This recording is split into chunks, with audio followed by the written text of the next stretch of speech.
బీహార్ ముఖ్యమంత్రి నితీష్ కుమార్ ఒక ముస్లిం మహిళా డాక్టర్ హిజాబ్ను తొలగించిన వీడియో ఇటీవల సోషల్ మీడియాలో విపరీతంగా వైరల్ అయ్యింది. ఈ ఘటనపై దేశవ్యాప్తంగా ముస్లిం సంఘాలు మరియు రాజకీయ పార్టీల నుండి తీవ్ర నిరసనలు వ్యక్తమవుతున్నాయి. అసలేం జరిగింది, ఎందుకు ఇంత వ్యతిరేకత వస్తోంది అనే వివరాలను ఇప్పుడు తెలుసుకుందాం.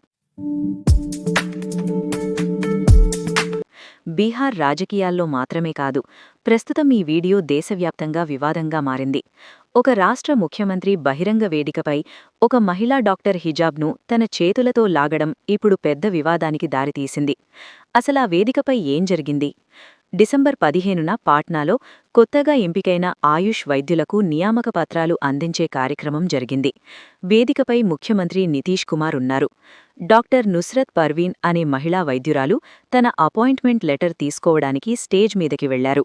ఆమె ముస్లిం సాంప్రదాయం ప్రకారం హిజాబ్ ధరించి ఉన్నారు. సరిగ్గా అక్కడే ఊహించని పరిణామం జరిగింది. నితీష్ కుమార్ ఆమె హిజాబ్ను చూపిస్తూ ఏదో అంటూ అకస్మాత్తుగా తన చేతులతో ఆమె తలమీదున్న ముసుగును వెనక్కి లాగారు. ఆ సమయంలో పక్కనే ఉన్న మంత్రులు నవ్వడం వీడియోలో స్పష్టంగా కనిపిస్తోంది. అయితే సదరు మహిళా డాక్టర్ మాత్రం తీవ్ర అసహనానికి, అవమానానికి గురైనట్లు ఆమె ముఖ కవళికలను బట్టి అర్థమవుతోంది. ముస్లిం మహిళలకు హిజాబ్ అనేది వారి మత విశ్వాసాలలో ఒక భాగం. ఒక రాష్ట్ర ముఖ్యమంత్రి హోదాలో ఉండి బహిరంగ వేదికపై ఒక మహిళా డాక్టర్ హిజాబ్ను తొలగించడం వారి ఆత్మగౌరవాన్ని దెబ్బతీయడమేనని ముస్లిం సంఘాలు మండిపడుతున్నాయి. ఒక మహిళా అధికారి పట్ల ఇలాంటి ప్రవర్తన ఆమోదయోగ్యం కాదని, ఆమె వ్యక్తిగత స్వేచ్ఛను హరించడమేనని మహిళా సంఘాలు కూడా విమర్శిస్తున్నాయి. ప్రతిపక్ష పార్టీలు, ఆర్జేడీ, కాంగ్రెస్, నితీష్ కుమార్ మానసిక స్థితిపై ప్రశ్నలు సంధిస్తున్నారు. ఆయన కావాలనే ఇలాంటి పనులు చేస్తున్నారని, బీజేపీతో పొత్తు పెట్టుకున్నాక ఆయన వైఖరి మారిపోయిందని ఆరోపిస్తున్నాయి. ఈ వివాదం మరీ ముదరడానికి యూపీ మంత్రి సంజయ్ నిషాద్ చేసిన వ్యాఖ్యలే కారణం. ఆయన హిజాబ్ వేసుకుంటే మహిళలు తమ భర్తలను ఎలా గుర్తిస్తారు అని ఎగతాళిగా మాట్లాడడంతో ముస్లిం సంఘాలు మరింత ఆగ్రహం వ్యక్తం చేస్తూ దేశవ్యాప్తంగా నిరసనలకు పిలుపునిచ్చాయి. జాతీయ స్థాయిలో ఈ ఘటన చర్చనీయాంశం కావడంతో ముస్లిం సంఘాలు దేశవ్యాప్తంగా ధర్నాలు నిర్వహిస్తూ నితీష్ కుమార్ బహిరంగంగా క్షమాపణ చెప్పాలని డిమాండ్ చేస్తున్నారు. తాజా సమాచారం ప్రకారం ఆమెకు కేటాయించిన ప్రాథమిక ఆరోగ్య కేంద్రంలో విధుల్లో చేరడానికి ఇచ్చిన గడువు ముగిసినా ఆమె ఇంకా రిపోర్ట్ చేయలేదు. ప్రస్తుతం ఆమె కుటుంబంతో సహా ఎవరికీ అందుబాటులో లేకుండా పోయారు. సోషల్ మీడియాలో ఆమె ఉద్యోగానికి రాజీనామా చేసినట్లు వార్తలు వస్తున్నాయి. ఈ వివాదం బీహార్ దాటి పొరుగు రాష్ట్రమైన ఝార్ఖండ్కు కూడా చేరింది. ఝార్ఖండ్ ఆరోగ్య శాఖ మంత్రి డాక్టర్ ఇర్ఫాన్ అన్సారీ సంచలన ప్రకటన చేశారు. బీహార్లో నుస్రత్ పర్వీన్కు వచ్చే జీతం కేవలం 32,000 రూపాయలు అయితే ఝార్ఖండ్ ప్రభుత్వం ఆమెకు నెలకు ఏకంగా 3 లక్షల రూపాయల జీతంతో ఉద్యోగం ఆఫర్ చేసింది. అంతేకాదు, ఆమెకు పూర్తి భద్రత మరియు నివాస వసతి కల్పిస్తామని హామీ ఇచ్చారు. ఒక మహిళా డాక్టర్ను అవమానించిన రాష్ట్రంలో పనిచేయవద్దని వారు కోరుతున్నారు. హైదరాబాద్, లక్నో నితీష్ కుమార్ పైన, అలాగే ఆయనను సమర్థిస్తూ అసభ్యకర వ్యాఖ్యలు చేసిన యూపీ మంత్రి సంజయ్ నిషాద్ పైన పలువురు సామాజిక కార్యకర్తలు పోలీస్ స్టేషన్లలో ఫిర్యాదులు చేశారు. రాష్ట్రీయ జనతాదళ్ తేజస్వి యాదవ్ ఈ ఘటనను తీవ్రంగా ఖండించారు. నితీష్ కుమార్ తన నైతికతను కోల్పోయారు. ఒక మహిళా డాక్టర్ను బహిరంగంగా అలా తాకడం, ఆమె హిజాబ్ను తొలగించడం ఆమె వ్యక్తిగత హక్కులపై దాడి.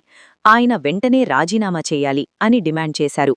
అసదుద్దీన్ ఓవైసీ ఈ చర్యను దురహంకారంగా అభివర్ణించారు. ముస్లిం మహిళల పట్ల బీజేపీ కూటమిలో ఉన్న నితీష్ కుమార్కు ఉన్న చులకన భావానికి ఇది నిదర్శనం అని మండిపడ్డారు. కాంగ్రెస్ నాయకురాలు ప్రియాంకా గాంధీ స్పందిస్తూ ఇది మహిళల సాధికారతకు విరుద్ధమని, నితీష్ కుమార్ ప్రవర్తన అనాగరికంగా ఉందని విమర్శించారు. జాతీయ స్థాయిలో ఈ ఘటన చర్చనీయాంశం కావడంతో ముస్లిం సంఘాలు దేశవ్యాప్తంగా ధర్నాలు నిర్వహిస్తూ నితీష్ కుమార్ బహిరంగంగా క్షమాపణ చెప్పాలని డిమాండ్ చేస్తున్నారు. పాకిస్తాన్ గ్యాంగ్స్టర్ నుండి బెదిరింపులు. ముస్లిం మహిళ పట్ల సీఎం ప్రవర్తనను నిరసిస్తూ పాకిస్తాన్కు చెందిన షెహజాద్ భట్టి అనే గ్యాంగ్స్టర్ సోషల్ మీడియా ద్వారా నితీష్ కుమార్ను హెచ్చరిస్తూ ఒక వీడియో విడుదల చేశారు. దీనితో పాట్నా పోలీసులు అప్రమత్తమయ్యి సైబర్ క్రైమ్ కింద కేసు నమోదు చేశారు. అయితే బీహార్ ప్రభుత్వం జేడీయూ నేతలు మాత్రం ఇది కేవలం తండ్రి సమానుడైన వ్యక్తి ఒక కూతురిపై చూపిన ఆత్మీయత మాత్రమేనని, ఆ సమయంలో ఆమె ముఖం సరిగ్గా కనిపించాలనే ఉద్దేశంతోని అలా చేశారని చెబుతున్నారు. బీహార్ బీజేపీ నేతలు కూడా సీఎం తప్పేమీ లేదని, ఆయన మహిళా సాధికారత కోసం ఎంతో కృషి చేశారని గుర్తుచేస్తున్నారు. నుస్రత్ పర్వీన్ తండ్రి ఒక ఇంటర్వ్యూలో మాట్లాడుతూ, నా కూతురు చాలా విద్యావంతురాలు, సంస్కారవంతురాలు. సీఎం గారు అలా చేసినప్పుడు ఆమె చాలా షాక్కు గురయ్యాను. మా కుటుంబంపై ప్రస్తుతం తీవ్ర ఒత్తిడి ఉంది అని ఆవేదన వ్యక్తం చేశారు. ఆమె విధుల్లో చేరకపోవడంతో బీహార్ ప్రభుత్వం ఆమె నియామకాన్ని రద్దు చేసే అవకాశం ఉందనే ఊహాగానాలు వినిపిస్తున్నాయి. కానీ ఇప్పటివరకు అధికారిక ప్రకటన రాలేదు. ఒక ముఖ్యమంత్రి హోదాలో ఉన్న వ్యక్తి ఒక మహిళా అధికారి పట్ల ఇలా ప్రవర్తించడం సరైనదేనా? ఆయన అనుకోకుండా చేసిన దానికి మతానికి ముడిపెట్టి రాజకీయంగా వాడుకుంటున్నారా? లేక చిన్న ఇష్యూని పెద్ద ఇష్యూలాగా క్రియేట్ చేసి మతాల మధ్య చిచ్చు పెట్టాలని చూస్తున్నారా? లేదా నితీష్ కుమార్ కావాలనే ఆ మహిళను అవమానించాలని అలా చేశారా? అభిప్రాయాన్ని కింద కామెంట్ సెక్షన్లో తెలియజేయండి. ఇలాంటి మరిన్ని లేటెస్ట్ అప్డేట్స్ కోసం వీజేస్ ట్రెండ్స్ ఛానల్ను సబ్స్క్రైబ్ చేసుకోండి. Thank you for watching.